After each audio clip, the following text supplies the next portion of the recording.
vem, eu troco sobre nós.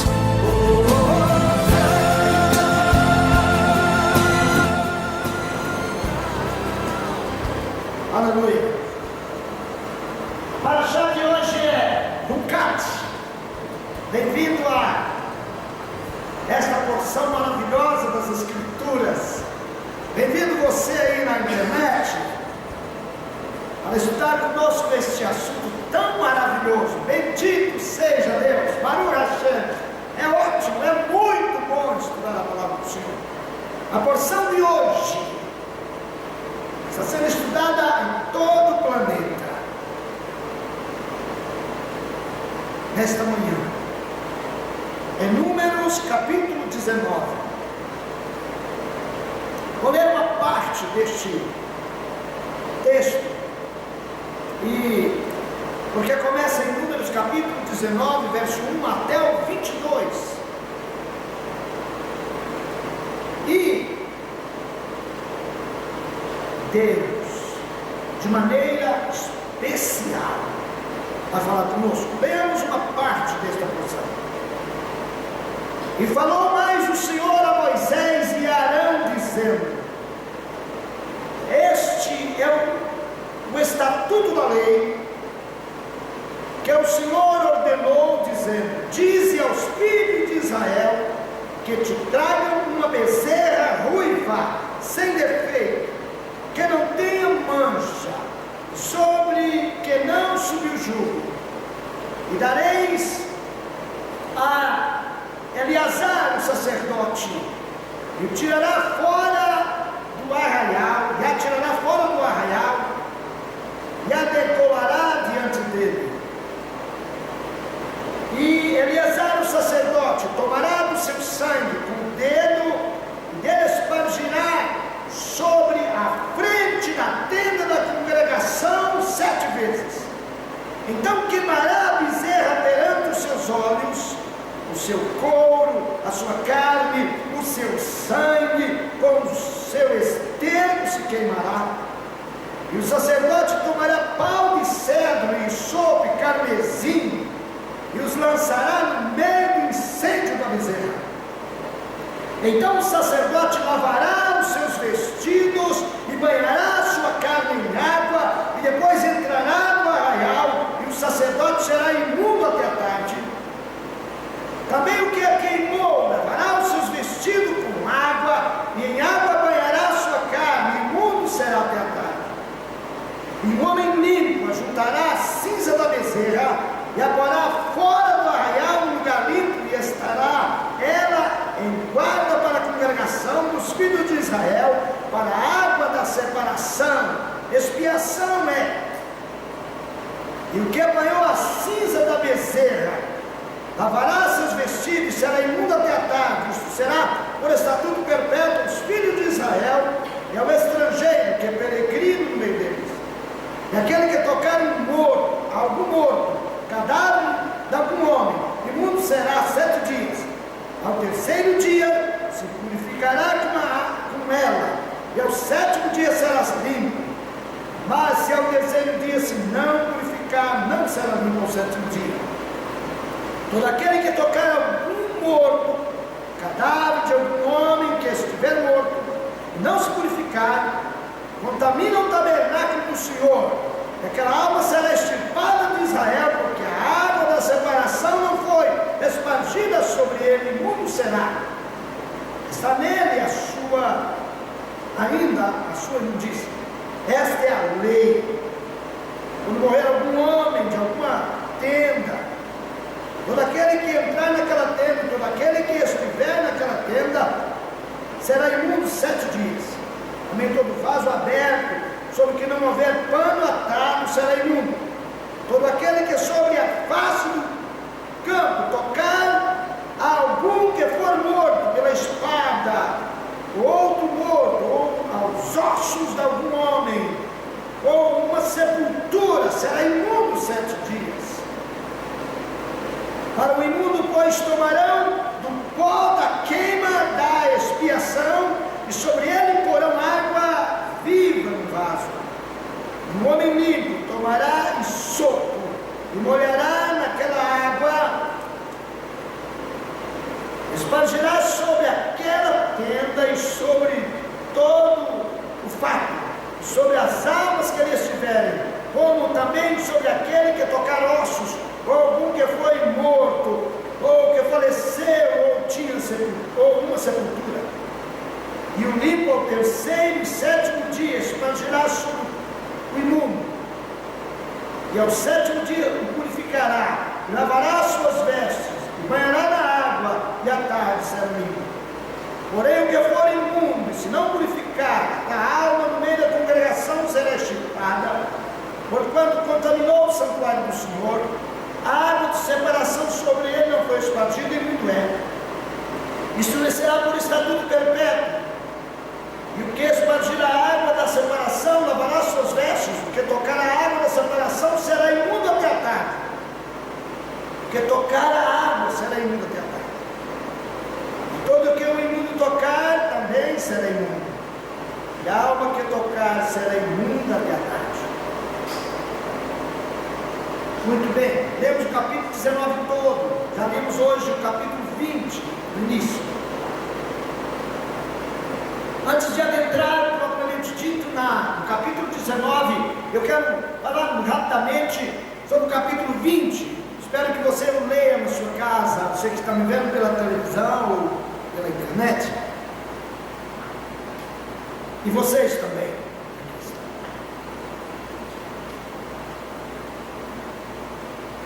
Diz o capítulo 20 que, chegando os filhos de Israel, toda a congregação ao deserto de Zim, no mês primeiro, o povo ficou em Cádiz, no deserto de Cádiz. E Miriam morreu ali, foi sepultada. Não está no texto bíblico, portanto, temos todo o cuidado quando mencionamos. Fazemos questão de dizer que isso faz parte da Torá oral. Mas para os judeus, a Torá oral tem um valor equivalente à Torá escrita.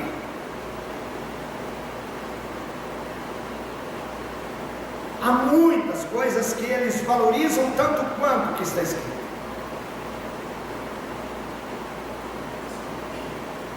O apóstolo Paulo diz que a pedra que seguia o povo de Israel no deserto era Mashiach.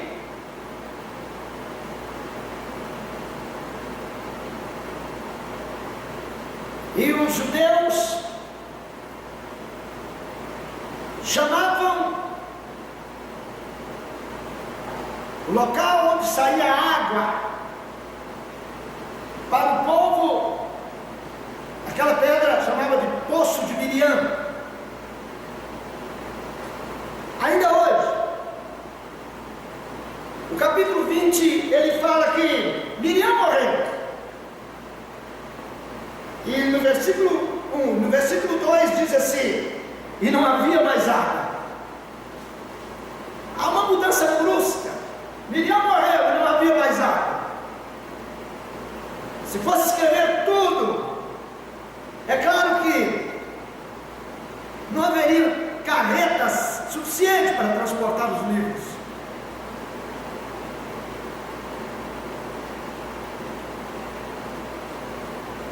Dizem os sábios judeus que a pedra que seguia Israel, quando eles acampavam, daí a pouco a pedra estava lá. Eles chegavam e a pedra chegava.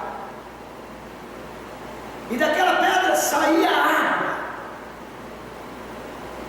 E eles contam assim, que cada um líder, cada uma tribo ia até a pedra, e cada um pegava o seu cajado e fazia um risco desde aquela pedra até a sua tribo. Eram 12 tribos. E então a água começava a jorrar.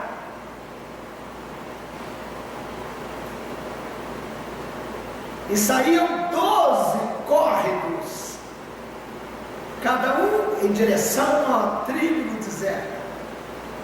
Eu já disse que a passagem de Israel pelo deserto é como que uma maquete do que vai acontecer no milênio, quando Yeshua estiver reinando aqui neste planeta por 1000 anos. A glória do Eterno estará conosco de tal maneira que nós não temos palavras para descrever como será. E a glória de Deus estava no deserto. Eu não tenho nenhum motivo para não acreditar que aquela pedra estava lá, jorrava água, e que cada um líder ia lá e fazia um risco até a sua tribo, e tinha 12 rios. Eu não tenho nenhum motivo para desacreditar. O Deus maravilhoso estava fazendo maravilhas extraordinárias no deserto. Era maná todos os dias. Porque, falando da multidão, não era 300 pessoas, nem 2.000 pessoas, nem 100.000 pessoas. Nós estamos nesses dias, está acontecendo no Brasil a Copa do Mundo de 1914. 2014. Olha, não, 2014. 2014. E hoje, Shabat, mas o Brasil não guarda o sábado, então tem jogo em nossa cidade. E o Brasil hoje vai jogar no Mineirão, em Belo Horizonte. E temos muita gente de outras nações, normalmente hoje muitos chilenos em Belo Horizonte. E o Mineirão vai receber mais de 60.000 pessoas. E todas as autoridades estão voltadas agora para tudo o que vai acontecer, porque é uma multidão. 100.000 pessoas, mais de 100.000, talvez umas 300.000 pessoas estarão pelas ruas, são vários grupos reunidos nas praças, onde estarão dentro dos telões. E também a multidão, tanto dentro do estádio quanto fora. Mas somar tudo isto, não achará mais do que 500.000 pessoas envolvidas, reunidas em grupos nas praças e no estádio para ver o jogo. Mas este número de gente e todo o movimento em torno disso mexe com a estrutura da cidade, mexe com a estrutura do governo estadual, do governo municipal, do governo federal, porque todos precisam ter água, precisam ter forma de alimentar, precisam de segurança. Agora pensa, 3 milhões de pessoas no deserto. 3 milhões de pessoas no deserto.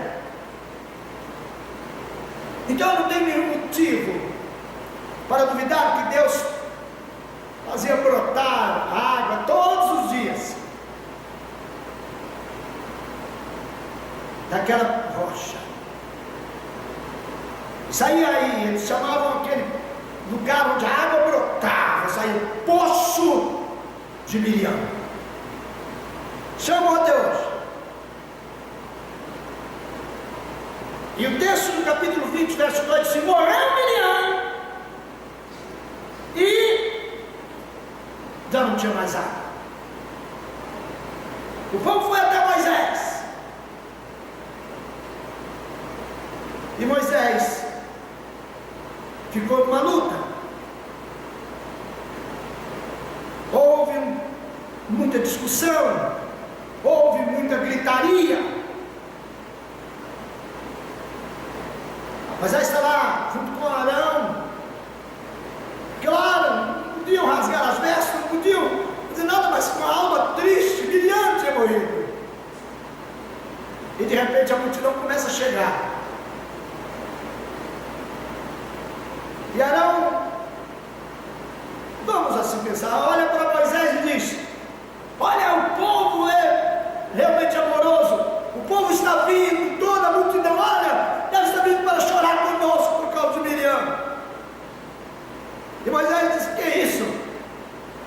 Se o povo tivesse vindo, estaria tudo em ordem, os líderes estariam na frente, estariam vindo andando, quem sabe orando, quem sabe recitando um salmo ao Senhor.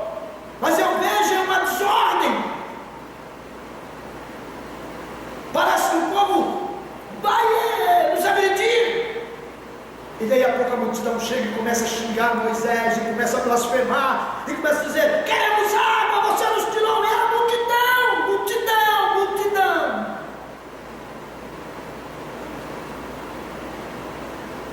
É claro que a gente leva 3 dias se for estudar uma porção desta, porque só esse assunto do capítulo 20 já dá uma pregação que dura mais 6 horas. Mas eu quero apenas citar aqui, porque eu quero voltar para o capítulo 19, só para dizer que vale a pena, vale muito a pena voltar às raízes bíblicas e judaicas do primeiro século, para a gente conhecer a história, as raízes da nossa fé nos parâmetros judaicos, fugindo dos parâmetros greco-romanos, ou de Roma e da Grécia, voltando para Yehudá, para os judeus, para as bases, para Yeshua e seus apóstolos, para os profetas, para os reis, patriarcas, para Adonai, Baruch Hashem. Mas hoje vamos deter-nos na Parashá, vamos cá nesse capítulo 19, na Parashá, Rucat, estatutos. Esses são meus estatutos. Estatuto, Cat, ordenanças, estatutos do Senhor.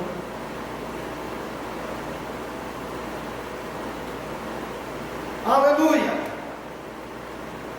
Bendito seja Deus.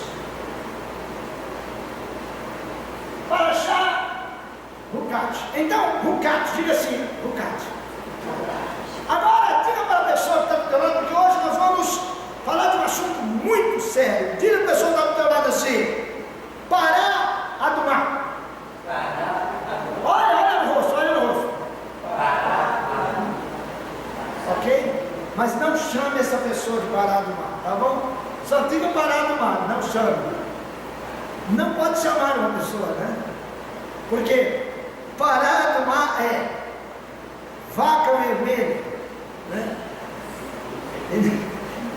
Vaca vermelha. Ninguém vai gostar, nenhuma mulher vai gostar de ser chamada de vaca vermelha. Mas diga de novo: Pará Adumá. Pará Adumá. Novilha vermelha, também chamada bezerra vermelha e vaca vermelha. Pará Adumá. Então diga: Pará Adumá. Esta Parashá, ou esta porção, este mandamento dado por Deus sobre a vaca vermelha, é o mandamento que menos os sábios de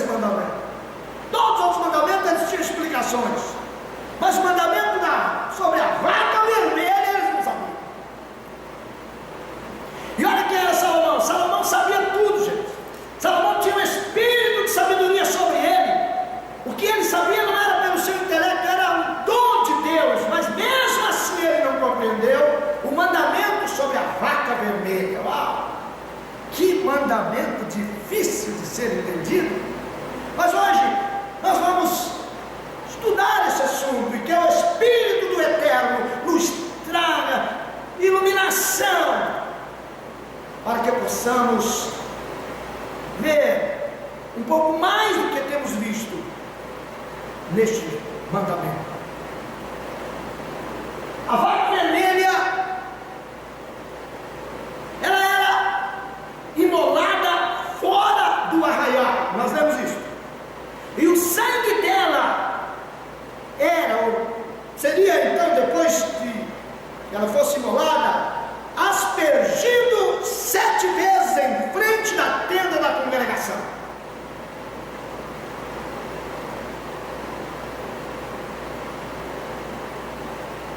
Os sacrifícios feitos fora do arraial, ela era sacrificada fora do arraial, só para gravar, diga-se, fora do arraial.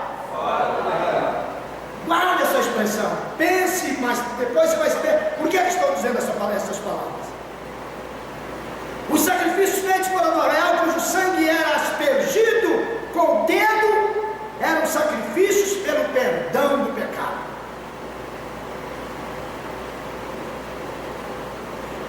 O mandamento sobre a vaca vermelha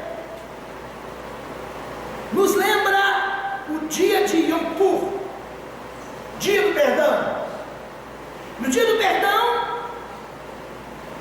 o que eles faziam? O que Deus ordenou fazer? Escolhiam 2 bodes.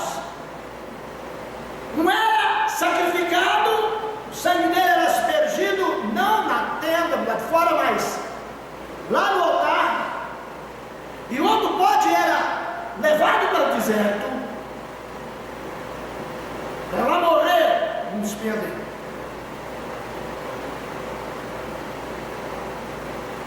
Era sacrifício pelo pecado.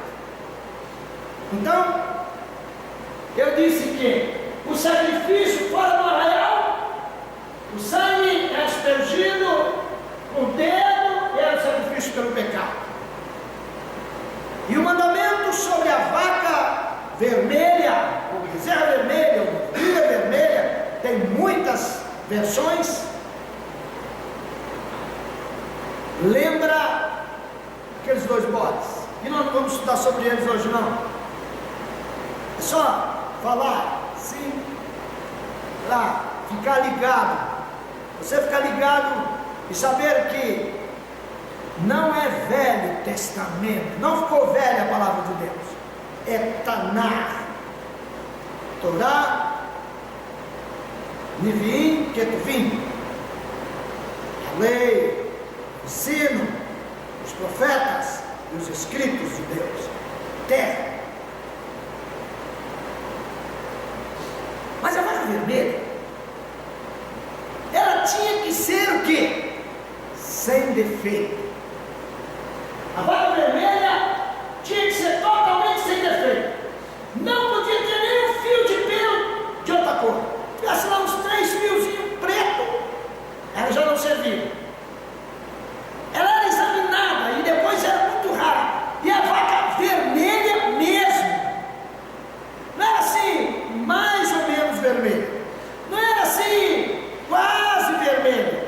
Ou puxando para o lado vermelho. Era absolutamente vermelha. Ah, mas tem vaca vermelha? Nunca vi vaca vermelha. Mas tinha essa vaca. E hoje já tem pesquisa científica provando a existência dessa vaca vermelha. Eu nunca vi uma vaca vermelha, vocês já viram?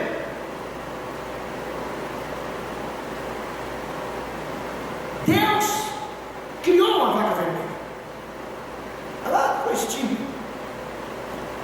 Israel luta hoje, estão trabalhando, estão preparando, já tem estudos dizendo que é possível que a vaca vermelha venha a existir, porque eles esperam que vai tornar fazer essa cinza da vaca vermelha, mas não circuncisar, não.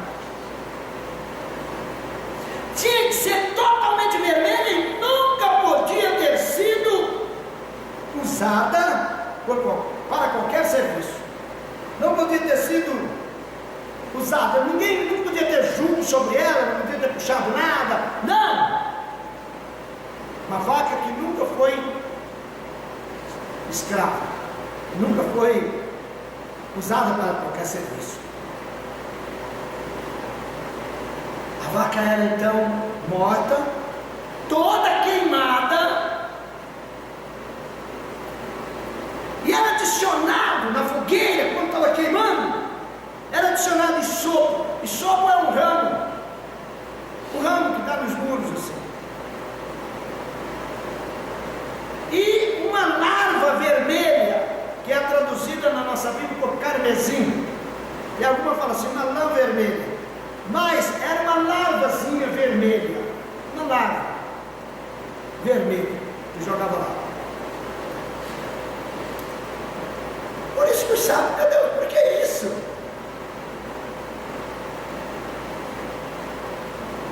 E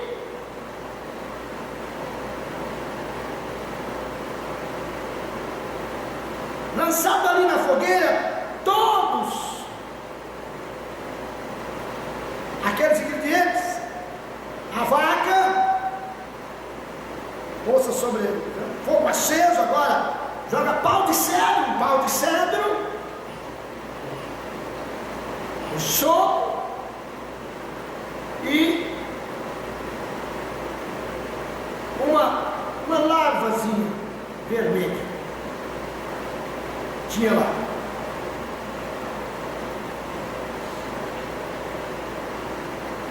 Salomão estudou esse assunto, os sábios de Israel estudaram. Deus, que dificuldade, mas tem que obedecer. Mas Deus falou, e é para fazer, tem que fazer. No hebraico temos a explicação de que as cinzas produzidas da queima daquela mistura era ratá. As cinzas produzidas ratá é, gente, ratá é pecado, é contaminação. Olha, isso aqui, por isso que Salomão não entendia, porque os sábios não entendem, por isso que eles têm dificuldade. Mas espera aí, vai pegar a novilha, queimar, pegar a cinza para purificar, mas ela é ratá, ela contamina, ela está contaminada, quem toca nela, eles ficaram com dificuldade para entender tudo isso. Se ela purifica, que negócio é esse? Ratá, isto é, uma coisa que contamina. Ratá. Pecado. Facção. Separação. Coisa ruim. Isto é intrigante. Seria a função das cinzas tornar as pessoas impuras? Não. O texto diz que a função das cinzas é a purificação. Números capítulo 19, a partir do versículo 11. Olha o que diz: e aquele que tocar algum morto, cadáver algum homem, imundo será, e ao terceiro dia se purificará. Então, a água das cinzas, da água, porque pegava as cinzas e depois pegava água corrente, água viva, água corrente. Tem que ser água daquela água que estava jorrando lá, né? O poço de Deus. E pegava cinza, punha na água para purificação. Mas quem tocasse na cinza, ou quem tocasse na água, o sacerdote que usava a água para purificar uma pessoa, o sacerdote ficava imundo até a tarde, tinha que tomar banho, trocar sua roupa, e ficava imundo até a tarde. Aí os sábios não estão entendendo nada. Vamos para frente. As águas com as cinzas da vaca vermelha tinham a função de purificar as pessoas que se contaminavam tocando em cadáveres. Quando uma pessoa tocava no cadáver, ele tinha que ser purificado pelas águas. Por isso que eu digo que crer em Yeshua é uma necessidade nossa.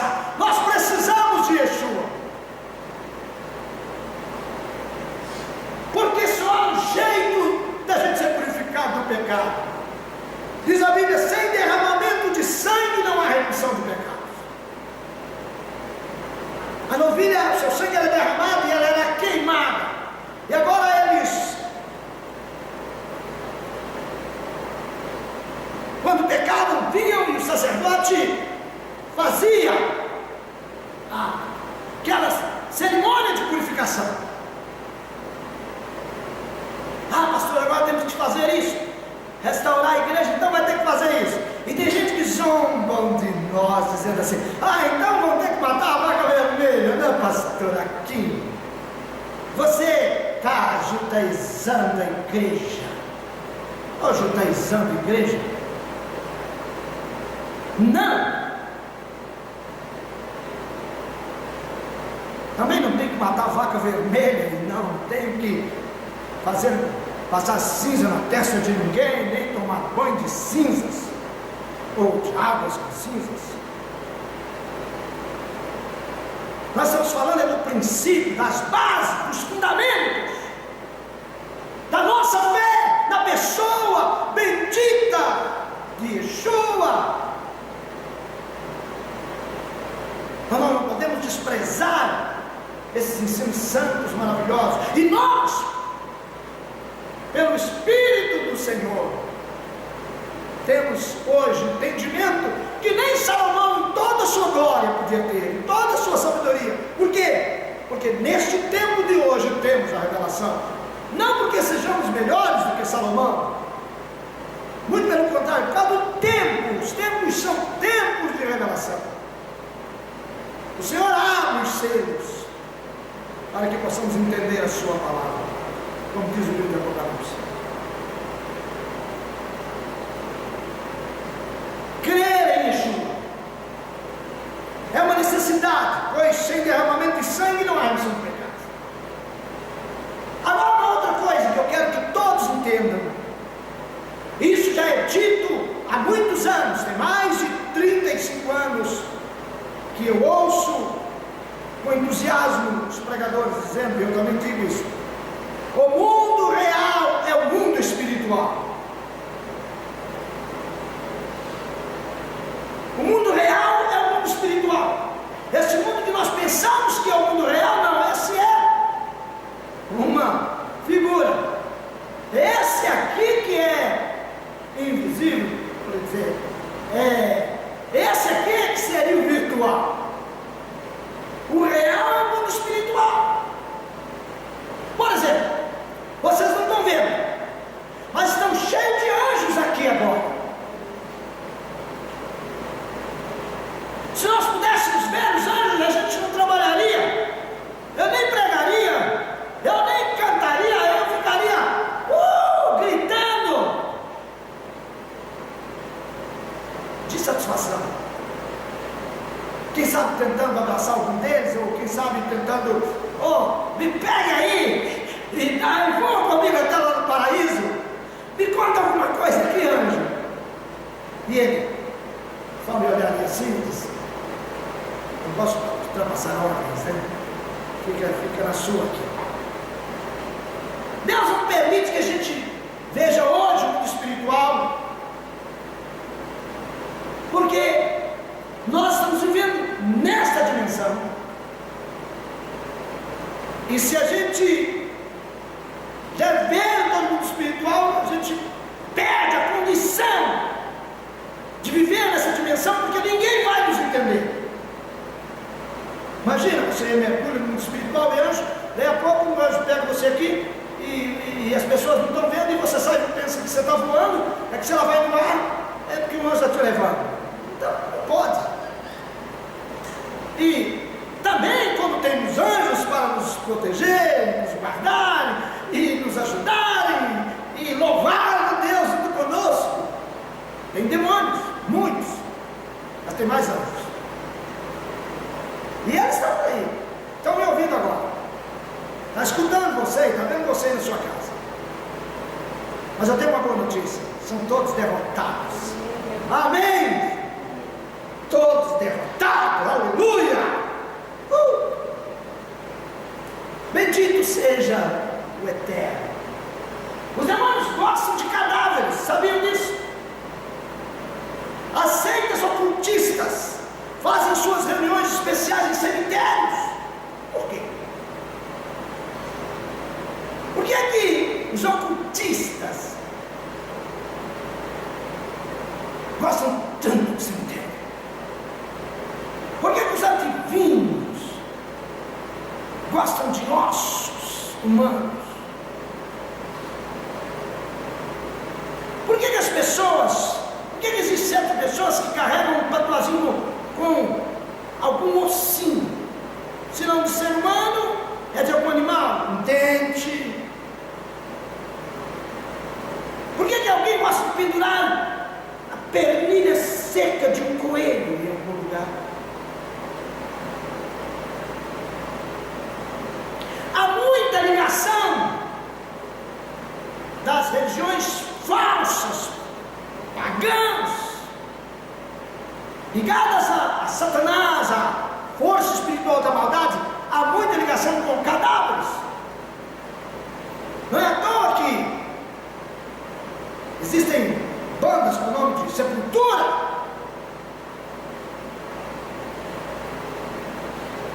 e músicas que levam as pessoas a falarem mais em morte, em relacionamentos,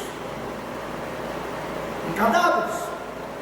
Por quê? Porque os demônios gostam de cadáveres. Já ouvi testemunho de pessoas que converteram a Yeshua, foram libertas, eram bruxos, e deram testemunho de que no seu período de feitiçaria, quando os demônios, quando Satanás mandou ele ir ao cemitério e tocar no corpo, quando chegou lá, vai mexer no corpo de um garoto, salvo engano, de 12 anos tinha esse menino, ele havia morrido. E quando o servo de Satã foi mexer no corpo, o diabo apareceu e disse: não toque nesse corpo, não toque. Não, por quê? Porque ele pertence àquele lá de cima. Lá Deus protege nosso corpo. O Eliseu tinha morrido, e os ossos dele estavam lá na sepultura, eles correndo, a guerra, um soldado morre, eles vão enterrar o soldado, vamos enterrar nessa porra mesmo aqui. Joga lá, eles barram no osso de Eliseu e levanta ressuscitado, sai correndo. Amém. A Bíblia é assim, né? Tem coisa que parece meio paradoxal, mas que não pode tocar em cadáver, agora toque e ressuscita. Bom, caso, Deus é soberano. Nós vamos para frente. Porque Deus ordenou aos judeus a se manterem longe dos cadáveres. Porque o corpo contamina. Claro que o corpo contamina, o corpo de um morto contamina por causa das bactérias. Deus ensinou a Israel leis para se proteger, muito antes do homem saber que existiam bactérias. Deus já deu leis no deserto. Por isso tem gente que fala assim: aí pastor aqui, vocês ficam querendo a lei, então tem que fazer isso, fazer aquilo. Tem leis, eram 613 leis, mas leis que eram específicas, tinha algumas que eram específicas para aquele período lá no deserto. Podemos citar a lei sobre a mulher, no seu período menstrual. Deus disse que ela não podia ficar entre a família, não podia, tinha que separar, ela não podia ficar entre o povo. Por quê?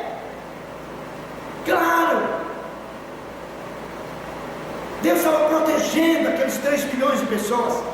Mulher, fique fora, porque para ninguém contaminar com o seu sangue. Os tempos hoje são outros. Hoje, uma moça está no seu período menstrual e vai, e está correndo, tranquilo, está tocando a sua bicicleta, e chegar no dia, e se ela joga futebol, ela vai para lá e joga, porque existe hoje toda uma condição, a indústria farmacêutica e tudo paciência hoje caminha para o bem-estar do ser humano. Então, mulher hoje, você não tem aquelas preocupações. Tem sim de guardar o princípio da lei, o princípio do mandamento continua, só que agora com requinte do que é moderno e do que Deus iluminou o homem para fazer. Posso ouvir um amém? Eu quero sua amém aí na sua casa. Não, só brincando com você. Mas dê um aleluia, porque Deus é bom e importa com a gente. Claro que há contaminação de bactérias, mas também há contaminação espiritual. Por quê? Porque os demônios gostam de entrar em corpos mortos. Já os demônios têm uma necessidade de corpos. Tem demônios que eles têm uma necessidade de corpos, que é uma necessidade terrível. Eles alojam corpos mortos. Claro que há essas coisas. Citamos Eliseu. O Senhor Deus ordenou aos judeus que não se contaminar com os mortos, e eles guardam até hoje isto. Por isso é que não há pomposidade em sepultamento judeu. Sabia que os judeus, o sepultamento de judeus não tem essa coisa? Camarada, sabe que é um judeu, sabe que é milionário, o caixão dele custa $100 mil. Não tem isso não. Não existe isso. O sepultamento é feito com muito respeito ao corpo, mas com toda singeleza, com toda simplicidade. A lei de Deus ensina a respeitar, depois que a pessoa morre. Mas, tudo quanto você tem que fazer, faça para uma pessoa enquanto ela está viva. Ajude-a, socorra, abrace-a, diga-lhe palavras boas. Depois que morre, fica chorando todas as lágrimas, não vale nada. Não adianta ela fazer um túmulo tão bonito. Vamos colocar 50, levar 50 coroas de flores de sepultamento. Nada. Essa questão de esse velório, essa coisa, isso é gentil. Isso não é bíblico. Tem essa coisa. Deus disse que o corpo do defunto contamina o ambiente. Olha, isso aqui é muito sério, gente. Deus disse que o corpo do defunto contamina o ambiente. O ensino de Roma é contrário ao que Deus disse. O Senhor disse: a presença do corpo de um morto contamina o lugar. Roma ensina. A igreja, fora do caminho, ensina. Quem derrama uma pessoa piedosa numa capela, aquela capela fica santificada. Procure saber para vocês, essas grandes catedrais. Padre fulano de tal enterrado ali no altar. Imagina, hein? Imagina. Aí, o pastor Aquim, sepultar aqui no altar. Eu faço um túmulo aqui, pastor Aquim, santo homem de Deus. Se fizer isso, depois para passar um trator e jogar isso aqui por fora, já que contaminou. Claro que ninguém não vai fazer isso.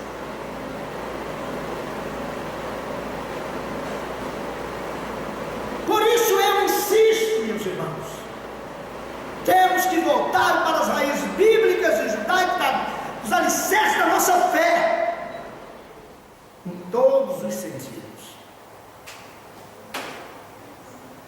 Agora, quando a gente lê o texto aqui, você vê que Deus quer nos livrar de todo o pecado. Gente, há uma ligação muito íntima, muito próxima, entre a contaminação com os mortos e a idolatria.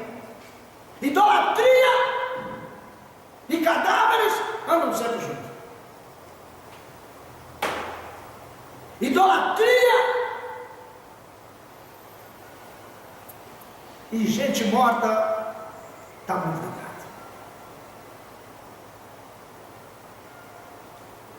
Mas olha, quem está contaminado não pode ser cheio do Espírito Santo.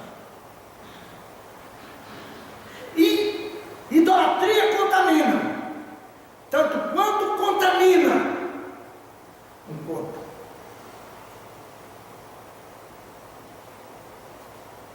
As pessoas são dadas a invocar os mortos. Eu tenho um amigo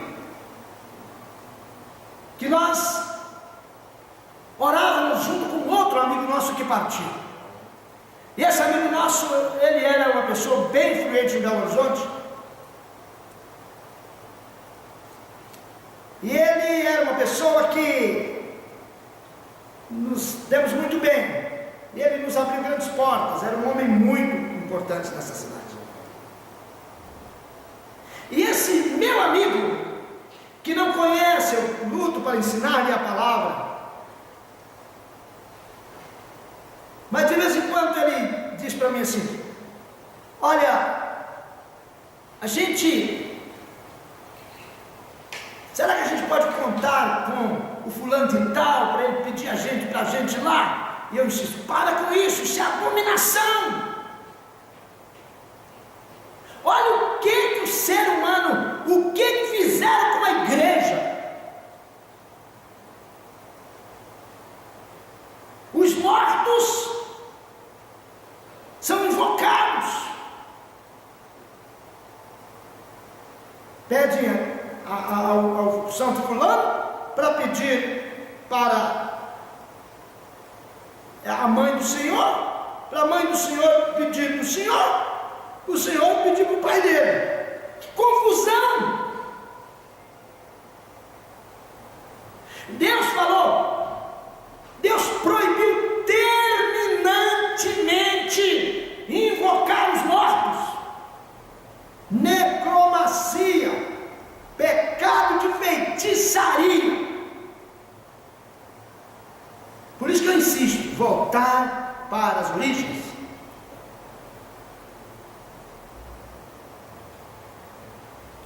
Deus quer que nós sejamos cheios do Espírito. Levante sua mão e fala: Deus quer que eu seja cheio do Espírito. Deus quer que eu seja cheio do Espírito. Mas como ser cheio do Espírito? João chamou de batismo no Espírito do Eterno. Batismo.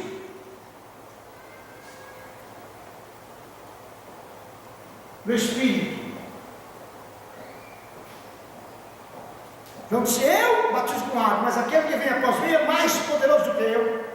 Ele vos batizará com Wash Hakadosh, com o Espírito do Deus Santo, do Santo Deus. Mateus capítulo 3, verso 11. Mateus capítulo 3, verso 11. Mateus.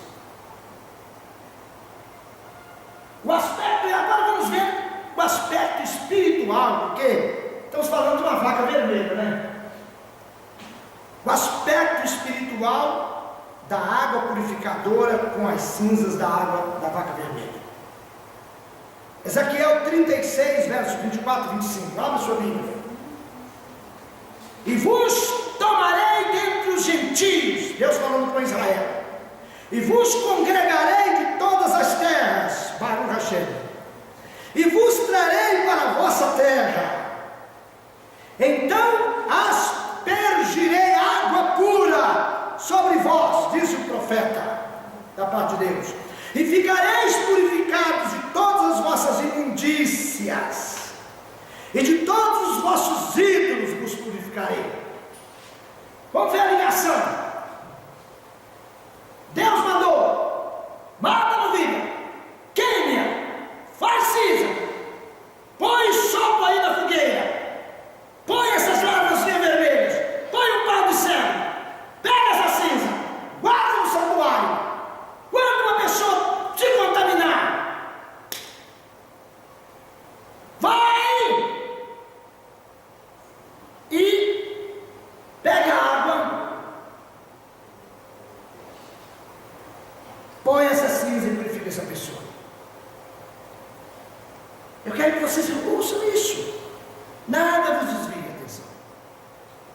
que seja muito importante, deixa para depois. O profeta Ezequiel, falando que Israel viria de novo,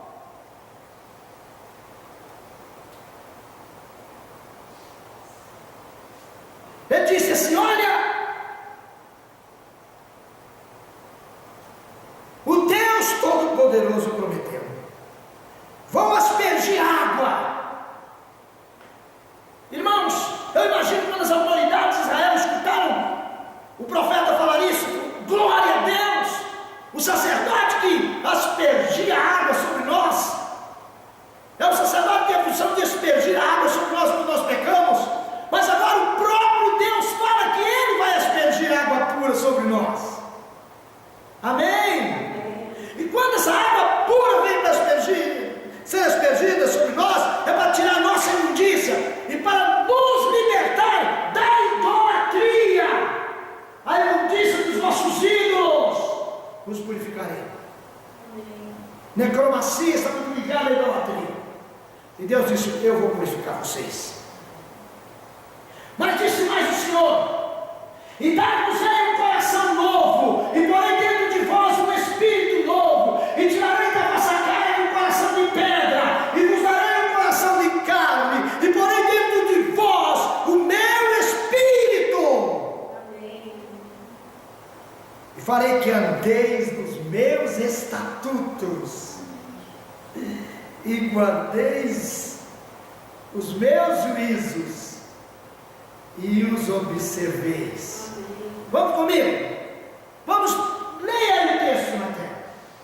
E porei dentro de vós o meu espírito, e farei que andeis nos meus estatutos, e guardareis os meus juízos e observeis. Está vendo para que Deus vem colocar em nós o espírito dele? Para quê?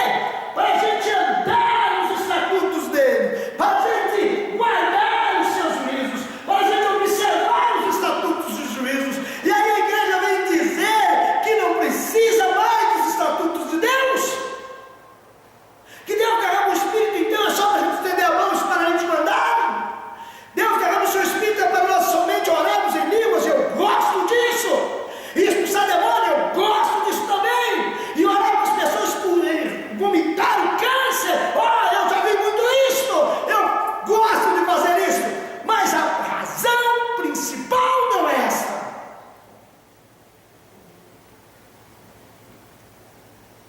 Deus prometeu que aspergeria água pura e nos purificaria, e poria dentro de nós o seu Espírito. Isto é lindo, é maravilhoso, isto é emocionante. Glória a Deus. Foi tudo profetizado para Israel, são todas promessas feitas a Israel, e o Pai cumpriu essas profecias através do seu querido Filho Yeshua HaMashiach. Isso é lindo. Mas sabemos que Yeshua cumpriu essas promessas. Ele cumpriu as promessas. Isso é maravilhoso. Ele cumpriu a promessa. Água, diga assim: água purificadora. Olha o que diz João no capítulo 19, versículo 34. Entretanto, um soldado perfurou o lado de Yeshua com uma lança, e de imediato saiu sangue e água. Nunca ouvi falar que qualquer pessoa que é cortada sai água. Os médicos fazem cirurgias e dão cortes imensos e não sai água, sai sangue. Mas quando o soldado furou Yeshua, jorrou dele um jato de água. E João estava lá, pertinho da cruz, ele viu isso acontecer, e ele diz mais tarde: esse é aquele que veio por meio de água e sangue, Yeshua, o Messias, não apenas com água, mas com água e por sangue. E o Espírito é quem dá testemunho, porque o Espírito é a verdade. Olha, não sou eu que está dizendo, não sou eu que estou falando isso não, é o Espírito Santo que está dizendo que saiu água dele, saiu sangue e água. E por que ele enfatiza em sangue? Porque sangue é vermelho, e a novilha era vermelha.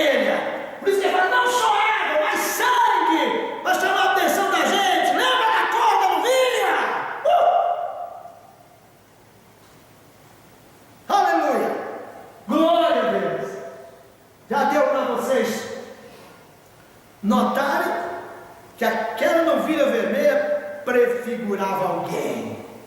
Aquela novilha vermelha prefigurava alguém. Dá para dizer o nome dele? Aleluia! Yeshua! Estava vendo um pregador na televisão e na internet zombando, e eles estão aí dizendo Yeshua, e zombava, fazendo um bicão assim para mostrar que estava zombando mesmo. E disse mais esse pregador: não tem isso na Bíblia, vocês acharam Yeshua na Bíblia? Eu digo, claro que não, nessa Bíblia em português, com esse texto que vem passando de grego, latim, inglês, e chegou a corromper e jantando. Claro que não está escrito Yeshua, mas disse o Senhor, o anjo falou, o nome dele será Yeshua, porque ele vai salvar, porque a palavra Yeshua tem todo significado. Yeshua é Salvador, salvação, lembra salvação? Yeshua, a própria palavra em si, Deus que salva, Deus salva, Deus salva, Deus salva, Yeshua, aleluia. O nome dele, Yeshua veio para nos purificar. A água é um meio de purificação, e a palavra de Deus é a água que nos regenera. O que é regenerar? Regenerar é voltar ao original. O que é regenerar? Voltar ao original. A palavra de Deus nos faz voltar ao original. Aleluia. Efésios capítulo 5, versículo 26 e 27, assim está escrito lá, abra sua Bíblia e leia.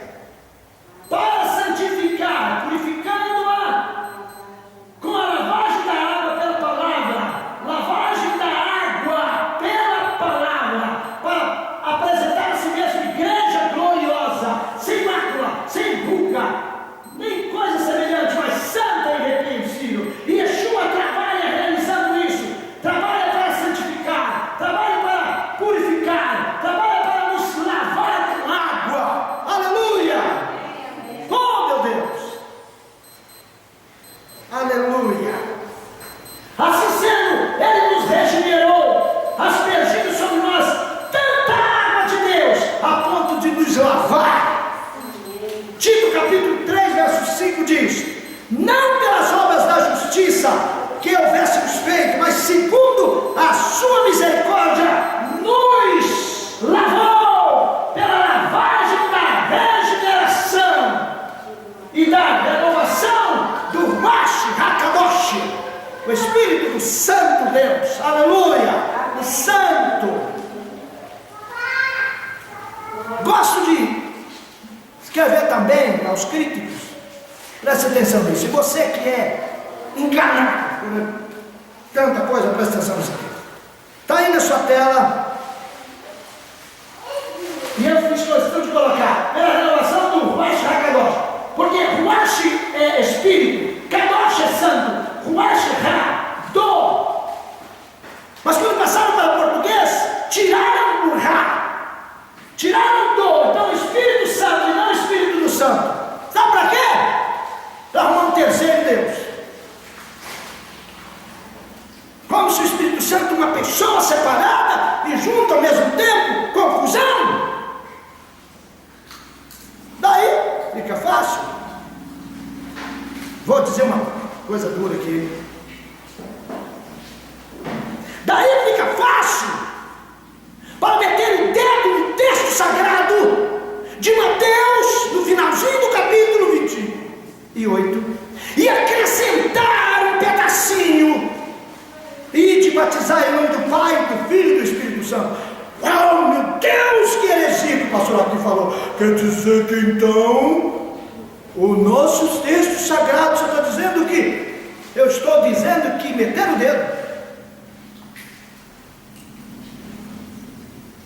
Eu estou dizendo, vai, pesquise, vai, estude, vá e se desligue e se quebra as algemas dos seminários, as algemas da teologia sistemática. Esse é um analfabeto que está falando, por isso está dizendo isso. Bom, não acham que eu sou tão analfabeto? Porque me deram um diploma de bacharel em teologia. E não foi de qualquer maneira, tem currículo, tem história, tem todo. Mas, quando você entra dentro do seminário, você é preso dentro de um parâmetro, daqui até aqui. E você tem que fazer todos os trabalhos, tudo isso. E você tem que cumprir tudo aquilo. E quando você sai de lá, com seus 20 e poucos anos, e vai pastorear, você não tem mais tempo de pesquisar, você tem que ficar cuidando agora da igreja. E aí você envelhece. E quando você envelhece, você tem uma bagagem mesmo. Você volta para dar aulas. E então você continua. E poucos são os que têm liberdade, saem do casulo para pesquisar tudo. Mas essa é uma verdade. Deveria estar traduzido assim, hein? Espírito do Santo. Deveria estar escrito Espírito do Santo, não Espírito Santo. Mas só aquilo que você está dizendo. Estou dizendo que assim como dizem que o texto original dos apóstolos foi escrito em grego, e depois veio das suas línguas, estou dizendo também que isso é mentira, foi escrito em hebraico. 95% do texto do Novo Testamento originalmente foi escrito em hebraico.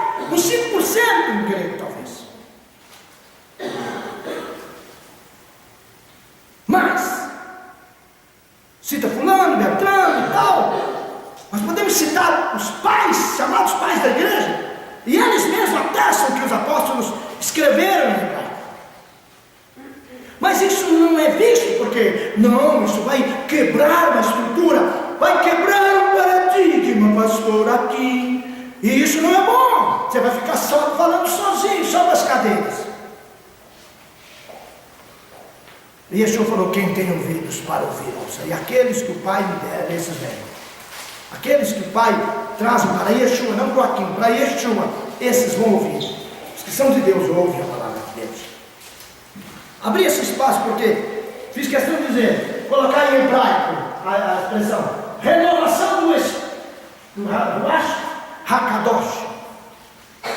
Eu sei o que isso pode representar, o que acabei de falar. Certamente vou receber uns e-mails bem daqueles caprichados por causa disso. Mas não é problema. Chegou a hora de dizer a verdade, toda a verdade e nada mais que a verdade. A profecia de Ezequiel diz que Deus, através daquela unção poderosa dele, espargiria, derramaria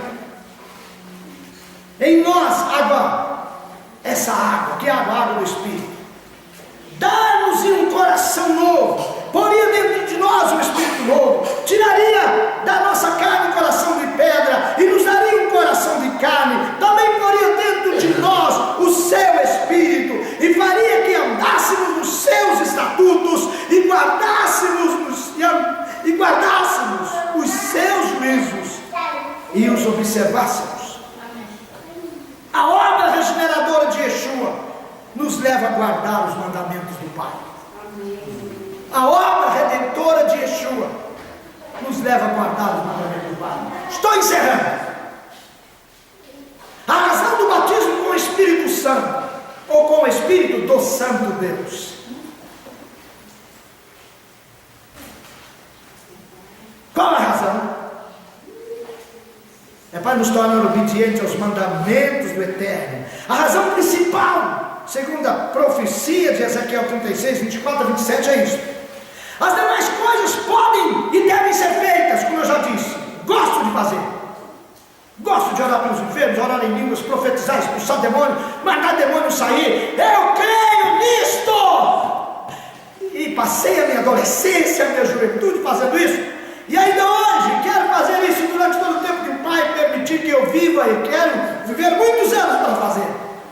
Mas a principal razão é nos qualificar para que guardemos os mandamentos de Deus.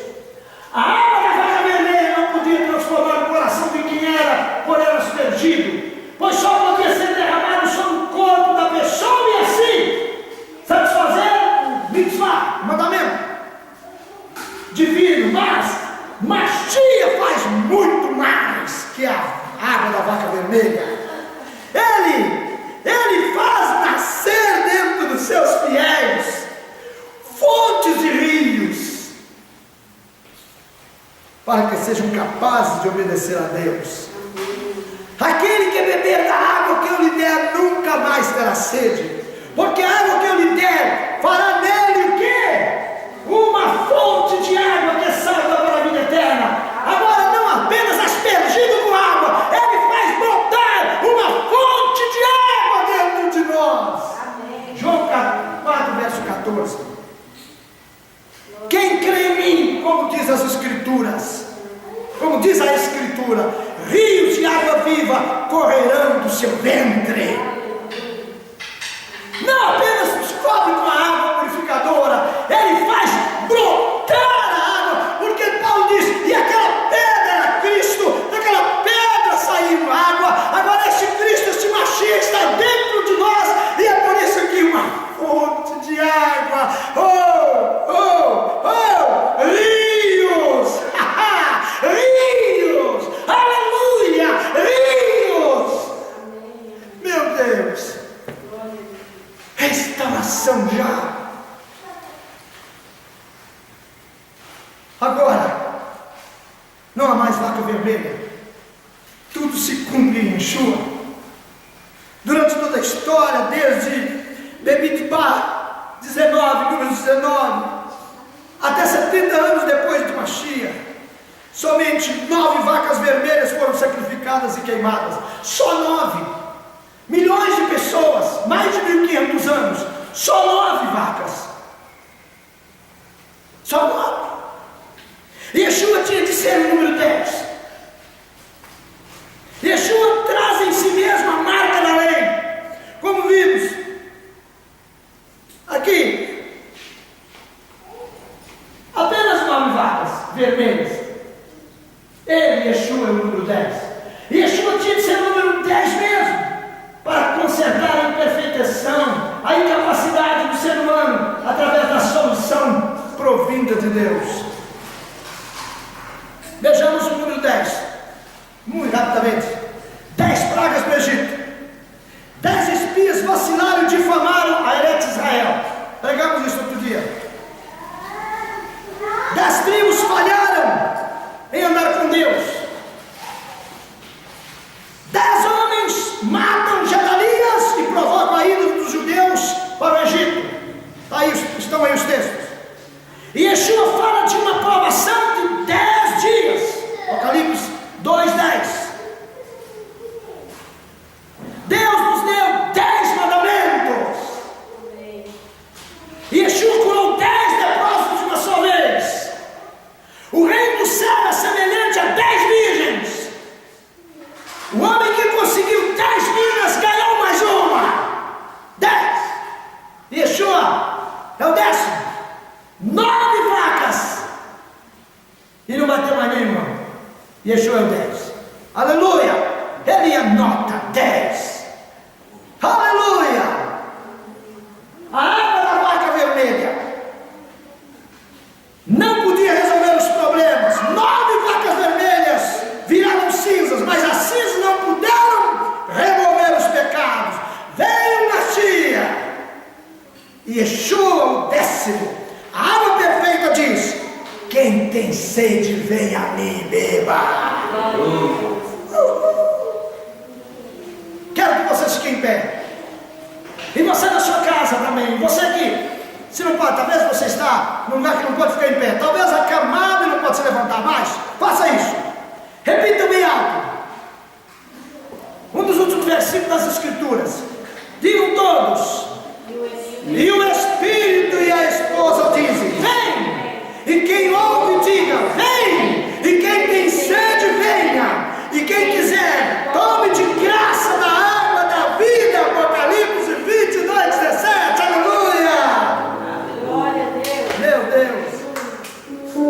Bendito seja Deus, o Pai, por Vamos tentar de Yeshua, nosso Messias maravilhoso.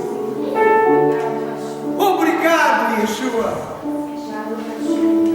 por morrer por nós. Baruch Hashem. Glória a Deus. Baruch Hashem.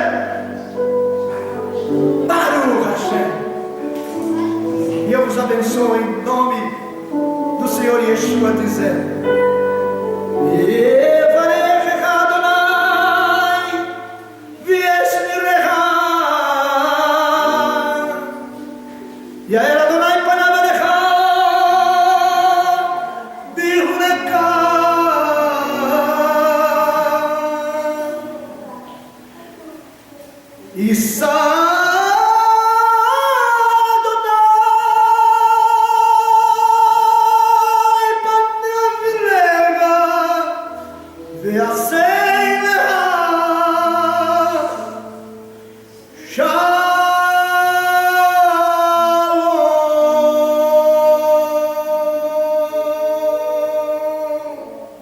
Shabbat Shalom. Vamos restaurar as brechas que o tempo abriu em nós. Vamos restaurar o templo na unção da nossa voz. Vamos ser a gente